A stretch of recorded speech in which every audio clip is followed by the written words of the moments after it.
حسبنا اللہ ونعم الوکیل نعم المولا ونعم النصیر ما شاء لا حول ولا قوة الا باللہ العلی العظیم اعوذ باللہ من الشیطان اللعین الرجیم بسم اللہ الرحمن الرحیم الحمدللہ رب العالمین الصلاة والسلام على سيدنا ونبينا وطبيب قلوبنا وشفيع ذنوبنا أبي الزهراء محمد المصطفى وعلى أهل بيت الطيبين الطاهرين المعصومين لا سيما إمامنا المنتظر والحجة الثانية عشر روحي وارواح العالمين لتراب مقدمه الفداء أما بعد فقد قال الله تبارك وتعالى في كلامه المجيد وفرقانه الحميد بسم الله الرحمن الرحيم بقیت اللہ خیر لکم ان کنتم مومنین۔ شعبان کے ایام ہیں، سرکار حجت دورہ امام زمانہ کی غیبت کبریٰ کا آخری دور ہے۔ اس دور کے متعلق یہ کہا گیا کہ لوگ اتنے پست ہو جائیں گے کہ آل محمد کی توہین کو معمولی فعل سمجھا جائے گا۔ آل محمد کے آداب، قرآن میں خدا نے حکم دیا کہ نبی کے آقا سید الانبیاء کے سامنے اپنی آواز کو بلند نہ کرو، اور اہل بیت رسول کے دروازے کی قدر نبی نے کی۔ جب آخر الزمان میں ایسے حالات آ جائیں گے کہ آل محمد کی توہین کو معمولی فعل سمجھا جائے گا، ایسے حالات میں امام زمانہ کا ظہور قریب ہے۔ افسوس کے ساتھ بتایا گیا کہ تصوف اور عرفان کے بہانے پر مقدسات تشیع سرکار معروف کرخی کی حد تک کی گئی، اور شاہ شمس تبریز اور دوسرے بزرگان دین جنہوں نے دین کی خدمت کی، عزاداری کیا، اہل بیت کے معرف اور ذکر کیا، ان کی حد تک کا ارتکاب تصوف کا بہانہ بنا کے کیا گیا۔ اس پر بھی ہم گفتگو کریں گے، لیکن مطالب کے لحاظ سے ہمارا آغاز یہی ہے کہ جو آل محمد کے دروازے پر جھک جائے، آل محمد اسے اپنا قریبی جرنیل اور اپنے اصحاب میں شمار کرتے اور ان کو مقام ملتا ہے۔ چونکہ شعبان کا مہینہ سرکار حجت دورہ کے ظہور کے حوالے سے ذمہ داری ہے کہ ہم آمادگی حضرت کا تذکرہ، لوگوں کو نالج، دعا اور توسل اور امام سے متمسک کریں، یا صالح یا با صالح کا ورد کریں۔ دیکھیں جو لوگ ادب آداب خلوص میں بلند ہوں گے، امام زمانہ علیہ السلام کے کمانڈر شمار ہوں گے۔ حضرت کے 313 کمانڈر میں یہ خصوصیات ہوں گی کہ ان کو کوئی لالچ نہیں ہوگی، وہ خلوص کے ساتھ امام زمانہ کے پاس آ کر کہیں گے مولا ہمیں وزارت پیسے کی ضرورت نہیں ہے، حق ہے کہ ہم آپ کی ولایت کے عاشق ہوں، آپ کے ساتھ ساتھ دیں، آپ کی امامت پر ایمان لائیں، آپ کے ساتھ جہاد کریں۔ اور میں نے خود کئی کتب میں پڑھا، ایران میں بھی امام زمانہ کے فوجی ایسے ہوں گے جو خدا کی عبادت کریں گے بغیر لالچ اور خوف کے۔ حجت دورہ کے کمانڈر ان چیف جناب حارث بن حراس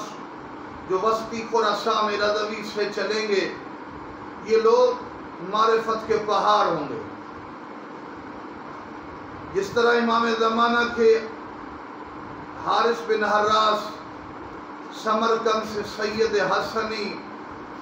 یمن سے حسین یمانی، بر صغیر کے علاقوں سے بھی امام کے کمانڈر حسینی، اور چین کے علاقوں سے امام زمانہ کی فوج آئے گی۔ اسی طرح ہمارے ائمہ کے ادوار میں بڑے بڑے عظیم صحابہ گزرے، جن میں جناب معروف کرخی جو دربان آقا علی ابن موسیٰ رضا ہے۔ تو حالیہ طور بتایا گیا کہ بعض مقامات پر ان ہستیوں کا نام لے کر بہانہ بنا کے تصوف اور عرفان کی بحث شروع کر کے توہین کی گئی۔ یہ مقدسات تشیع میں سے ہیں معروف کرخی۔ دیکھیں، تصوف وہ صوفیاء جو آل محمد کے دشمن تھے امام ہادی علیہ السلام کے دور میں، انہوں نے ایک علیحدہ پینل، علیحدہ مذہب، علیحدہ مکتب بنایا تھا امام کے مقابلے میں۔ وہ صوفیاء تو غلط ہے۔ تو یہ بھی نہیں کہ صوفیاء کا وہ صوفیاء غلط ہے، پھر یہ کہ ان کے طرق کے تمام طریقوں کو یا ان کے تمام چیزوں کو غلط نہیں کہہ سکتے۔ مثال کے طور پر یہ کہتے ہیں جی صوفیاء چلہ کاٹتے، مخصوص گڑھے کھودتے، 40-40 لیلہ موسیٰ نہیں گئے تھے۔ سارے صوفیاء غلط نہیں اور صوفیاء کے سارے طریقے غلط، ایک پیمانہ ہے۔ وہ جو شریعت اور عقائد کو پامال نہ کریں، جو طریقے وہ مخصوص طریقے، ادخال و ما لیس فی الدین فی الدین، وہ چیز جو دین میں داخل نہیں اسے دین میں داخل کریں، وہ غلط ہے۔ جو اپنے طور پر کچھ ایسے وظائف اور چیزیں ذکر عبادات خلوت میں کرتے ہیں، تھوڑا سا دنیا سے اپنے آپ کو دنیا کی لو سے ہٹا کے کام کرتے ہیں قربت کے لیے، اور دین شریعت کو پامال نہیں کرتے، حقوق العباد کو پامال نہیں کرتے، تو ایسے صوفیاء متصادم دین یا مغایر شریعت نہیں ہیں، تو ان کی مذمت نہیں۔ بالخصوص پھر ہمارے مذہب میں جو عرفان کے حوالے سے سرکار خمینی کبھی یا دوسری ہستیاں، اور پھر ایک خاص جو طریقت کا تصور جناب معروف کرخی، حیران ہوں کہ مکتب تشیع سے اپنا تعلق رکھنے والے لوگ معروف کرخی کی بھی حد تک کر سکتے ہیں تصوف اور صوفیت کا بہانہ بنا کر، جو امام رضا علیہ السلام کے خصوصی صحابہ میں سے منظور نظر عاشق، اگر ان کے طریقے طرق غلط تھے تو امامت کے دور میں تھے، امام انہیں منع فرماتے، امام کا ان پر راضی رہنا، ان کے طریقت کا چلنا، اس بات کی دلیل ہے کہ امام نے ان کو شاباش کہا ہے، ان کو محبت کی ہے، ان کو امام نے اپنا دربان کر۔ اگر یہ طریقہ غلط ہوتا تو امام رضا، امام محمد تقی، امام علی نقی جناب معروف کرخی کے اس طریقے کی نفی کرتے ہیں۔ معصوم کا نفی نہ کرنا اس بات کی دلیل ہے کہ معروف کرخی بھی ٹھیک تھے تصوف کے حوالے سے یا طریقت کے حوالے سے، جو ان کے شاگرد اور طریق تھے وہ بھی ٹھیک تھے۔ لہذا بدقسمتی ہے ان لوگوں کی جو ان ہستیوں کے اصحاب جو مقدسات تشیع میں سے، شیعہ مقدس ہستیوں میں سے، ان کی حد تک کرتے ہیں تو اپنی آخرت کو تباہ کر رہے ہیں۔ باقی قرآن میں نے عرض کیا کہ صوفیاء کے طریقوں کو، ان کے مخصوص چیزوں کو یا ان کی معین ایام کو کی تحدید اور ان کی نفی کرنے والے بس حضرت موسیٰ نبی ہیں، ورنہ یہ حضرت موسیٰ کو بھی نہ چھوڑتے، 40 راتیں کیوں گئے کوہ طور پہ۔ بہرحال خدا ہدایت دے۔ تو ہمارے وہ بزرگان جو آل محمد کے دین کی خدمت کی، ولایت کی خدمت کی، معارف علوم کے لحاظ سے بزرگ فقہا تھے، ان کی حد تک کرنے والے مومنین اور تشیع کے خیر خواہ نہیں۔ جناب معروف کرخی اور جناب شاہ شمس تبریز، ان کی جو حد تک ہوئی یہ قابل افسوس ہے۔ اگر کوئی تھوڑا بہت آپ کا علمی اختلاف ہے تو زبان درازی یا توحید حد تک نہیں ہونی چاہیے۔ پھر خصوصاً ایسی ہستیاں اولیاء اللہ جنہوں نے اللہ کے دین بہت وسیع پیمانے پر پھیلایا اور ان ہستیوں کے ذریعے سے دین کی بڑی خدمت کی، اگر وہ خاص عرفانی یا تصوف کے طریقے جو شریعت سے متصادم نہیں ان کی ہتک کرنا یہ میرا خیال میں فساد برپا کرنا۔ باقی اپنے انداز میں جو مقدسات دین کی ہتک کرنے والے یاد رکھے امام زمانہ اور حضرت کے لشکر آنے والے ہیں، اور امام کی حکومت جو حضرت کے ظہور سے لے کر آخر تک 309 سال ہے، اس میں تاریخی وہ عظیم ہستیاں، وہ اصحاب بھی آئیں گے،